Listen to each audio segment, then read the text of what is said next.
All right, everybody, welcome back to another episode of the Feeling and Healing podcast. Today, I am honored to invite Jesse Holmes. He is an entrepreneur. I can tell you all about his history, but right now he is a high performance coach and he's helping fellow entrepreneurs with finding their clarity, their flow, and their momentum. So, welcome, Jesse. It's great to have you. Thanks for having me, Danielle. Of course. Yeah. So just maybe give the audience a little bit of story because I know we talked a little bit about it, about your background. I mean, you have such an impressive background building a business to, 8 figures, and I'm sure that was quite the ride. But maybe tell us a little bit about yourself, that story, and kind of what helped you along the way and motivated you throughout your entrepreneurial journey. Yeah, absolutely. So I've been an entrepreneur since I was 16 years old. My last business, I spent about $5 million in paid advertising in print, magazines, newspapers, direct mail. Scaled that business up to 8 figures, and I was able to do it all in less than 30 minutes a day. About 330 days ago, I got a text message from my media buyer saying, "Hey." 330 days. I love it. Exactly. 330 days. My media buyer texted me saying, "Hey, so and so they just got slapped with the penalty from the FTC for $4.9 million." And I said, "Oh, it looks like it's time for me to get out of this business and pivot into something else." Because I knew these guys, and I'm like, "Well, that's not what I want to go through." I went through my own things and stuff like that, but my problem seemed a lot easier than theirs. And Yeah, I yeah, saw that, yeah. I'm like, okay, time to pivot. And so that's been my journey now to helping other entrepreneurs with high performance coaching, with clarity, flow, and leverage, taking from the principles of what I've learned to build that last business. These were principles that my $100,000 mentor beat into me, made sure I was, really good at them. And the three things I like to focus on are things that help me. Three principles are clarity, Hmm. flow, and leverage. Love it. Love it. So, would you say out of those three principles, I guess the foundational element is probably the clarity, finding that first? Yeah, absolutely. It's really taking this shift of instead of having your business feel like it's like a boulder that you're pushing up a mountain, Hmm. the clarity to enough clarity to make your business like be the vehicle that takes you up the mountain instead. Hmm. And the Hmm. thing is, well, the biggest thing I had to learn is that clarity doesn't come from knowing what to do. It comes from doing what you already know. And so I it's love that. breaking out of this state of I need to know everything. I need to accumulate more knowledge. And it's just like, no, you need to take whatever that you do know and start taking regular action with it. And that's where the clarity starts opening up. It's so funny. I was actually just reading a quote. I think I forget me on Instagram, and I forgive me, I'm forgetting the exact quote, but it was by James Clear, the author of Atomic Mhm. Habits, and he kind of Love said it. that same thing. He's like, use what you're good at and build Mhm. upon that. Like, don't work on trying to know everything and learn everything and do everything because he's like, just focus on what you're good at, excel in that, and then everything else you can either outsource, hire coaches.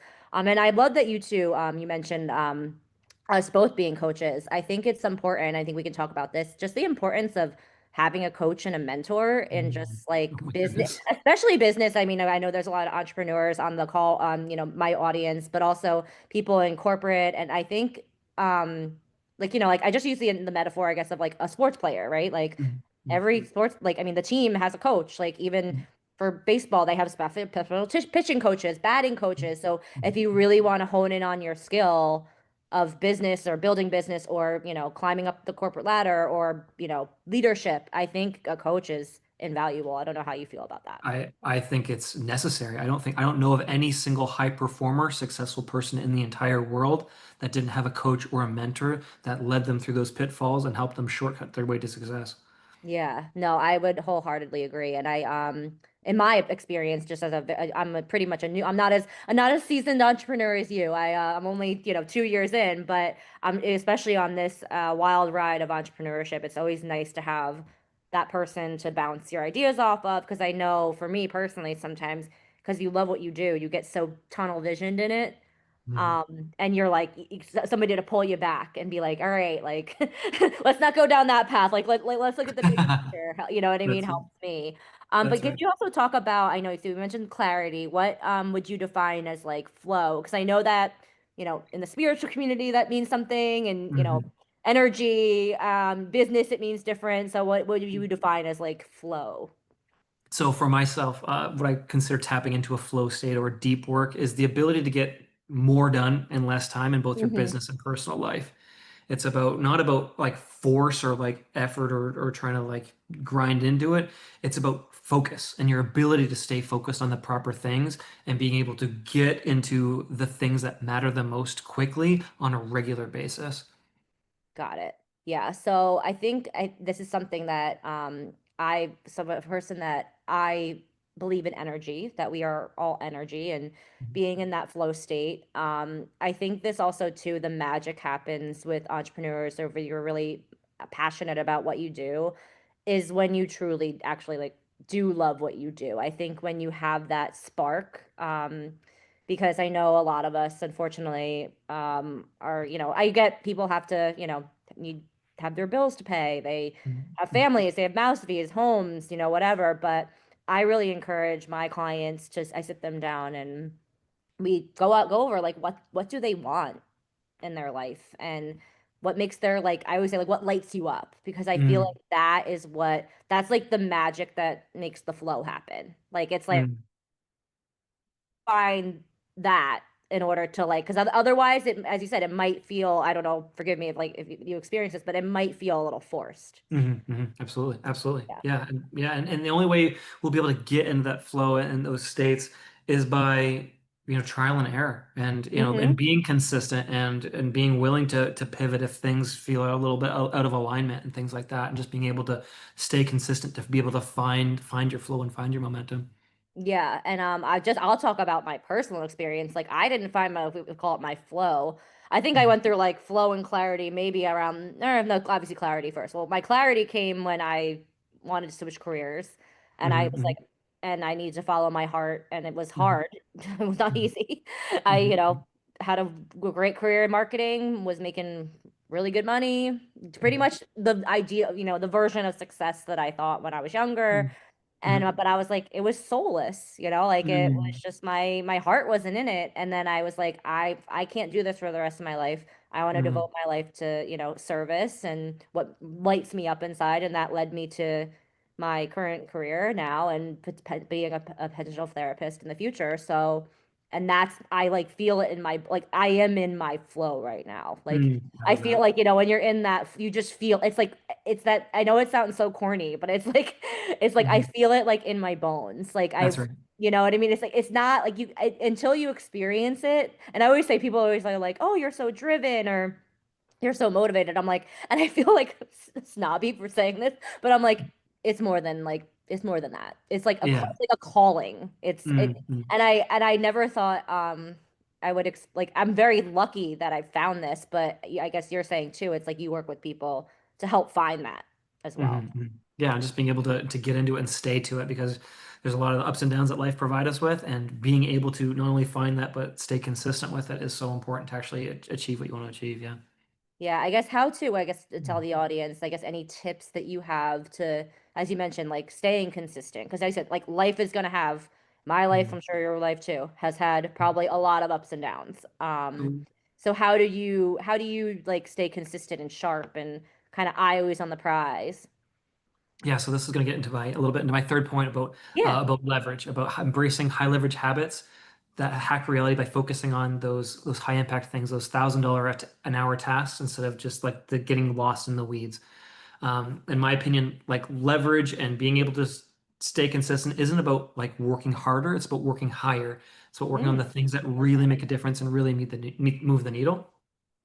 And so when it comes to being able to be consistent, one, if we don't know what that high leverage activity or task is, the only way to find it is by picking something that's in front of you, the thing that may become naturally or easy enjoyably to you, and building consistency by making it sure it's something that you can do day in and day out. Something that you can do pretty much every single day of the week, or try not to miss 2 days in a row, to build that habit of what really matters, what's really going to make a difference, what's really going to make a high impact. And by going through that process, you're going to learn what's important to focus on, what's not important to focus on. What are the things that mm. make a difference, and what are the things that are kind of just keep me spinning? Absolutely. And you said a word that I love. It's probably my favorite word. Well, maybe not my favorite word, but one of my favorite words as a coach and a therapist, and that is impact. I Mm, think a lot of times in this world, because we live in a very multifaceted, fast-paced very content heavy world, and Mm, it we don't think a lot about like the impact. So like if something has a really mm, big impact on me, I'm gonna make it an action or a decision or a change because of it. But if it doesn't, I don't know. It just impact is so big, and I actually work with my clients. I One of the biggest questions I ask them is like, how do you want to show up in the world? What mm, impact and like do you want to leave on this planet? And actually, it was I'll have a future podcast with a legacy and she said identity and legacy coach, and that's a big thing that she talks mm, about is like what's your impact, because mm, it doesn't matter big small, like you could have a profound impact on somebody else's mm, life in their daily, just by like opening a door. I say it's like mm, it's so we don't think about that. We often think about the I think the action and the mm, intention a lot. We don't think about the impact, and that's something mm, too as a somewhat emotionally intelligent person and people that I think are very self-aware, they think about the impact. mm. I love that. Yeah. But you, I guess, in your journey and of entrepreneurship and a lot of ups and downs and working probably with many, many multifaceted people, do you think there's like one quality that kind of like sets like the high performers or the high achievers, the people that are really, really productive and, again, versus like, just kind of the people that are Mhm. just, doing the daily grind?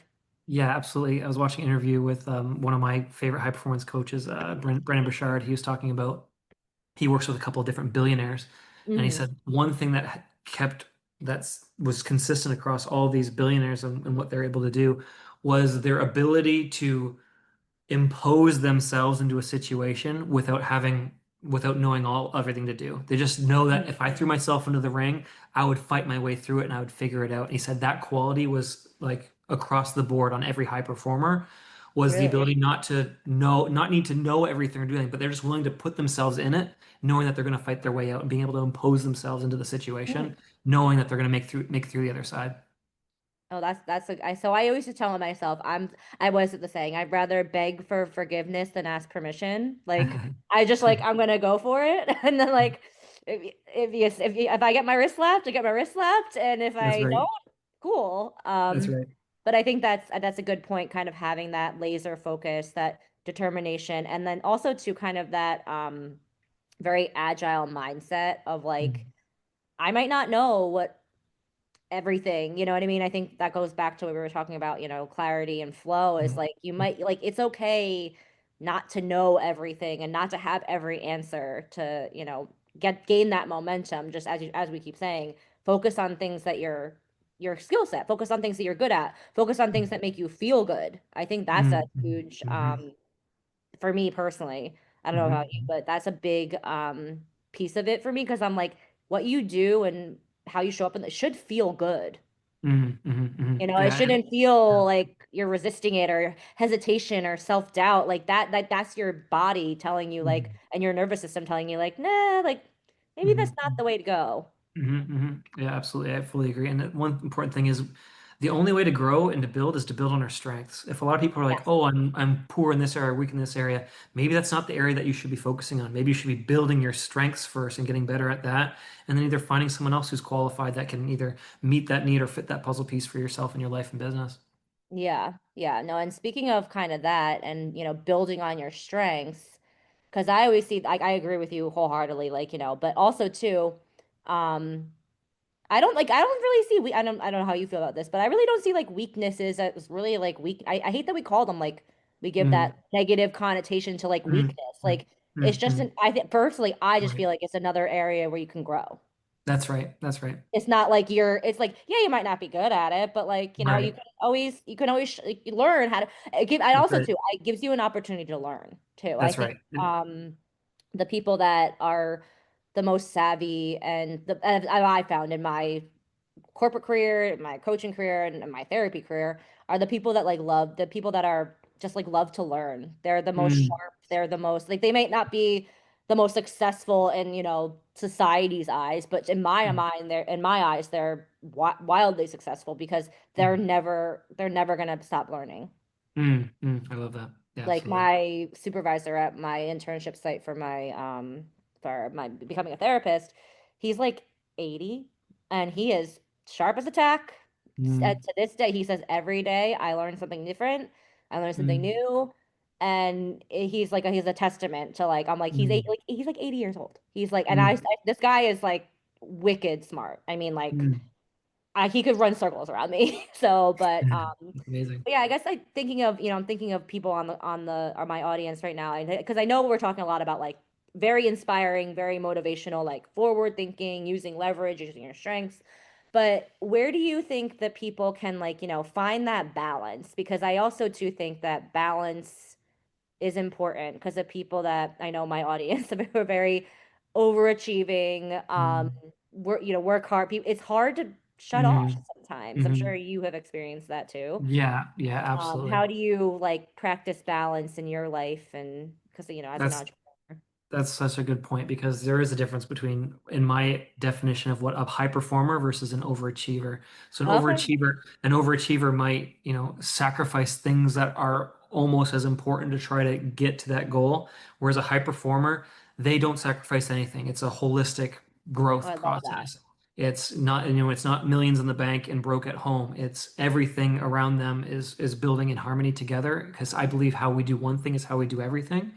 And we need to be able to enjoy the process and the journey, not just when we get to the destination. So if we're, pushing really hard and grinding and killing ourselves to hopefully be happy when I achieve that goal, I like to flip it around and say, how can I enjoy the journey all the way I love through? that. How can I be happy today and everything and finding my things that are come naturally and easy and enjoyable to me that I can do every single day that'll pull me towards my goal instead of trying to push and grind myself by there.